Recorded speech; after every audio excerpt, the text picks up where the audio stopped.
আমি কালবৈশাখী। যখন আমি রেগে যাই তখন অনেক ক্ষতি করতে পারি। সবাই সাবধান হও। আমি কি ক্ষতি করতে পারি তাই ভাবছ? তবে শোনো, আমি যখন খুব জোরে বইতে শুরু করি, বড় বড় গাছ ভেঙে ফেলতে পারি। আমি অনেক সময় তোমাদের বাড়ির টিন উড়িয়ে দিতে পারি। আমি বিদ্যুৎ হয়ে চমকালে আগুন লাগার ঘটনাও ঘটতে পারে তোমাদের বিদ্যুতের তারে। আমি খুব জোরে বইলে নৌকা উল্টে দিই, বা ছোট যানবাহন আমার বাতাসে উল্টে যেতে পারে। আমার বাতাসে অনেক সময় মাঠে থাকা মানুষ ও বনের পশুপাখি উড়িয়ে তোদের অনেক ক্ষতি করতে পারি। আমি কালবৈশাখী। আমি রাগী হলেও মানুষ যদি সাবধান হয় তাহলে তারা নিরাপদ থাকতে পারে।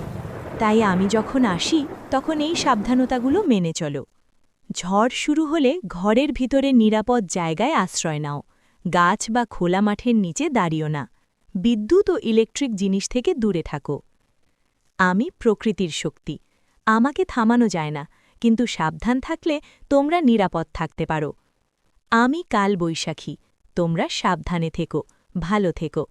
আকাশে আবার শান্তি ফিরে এলো।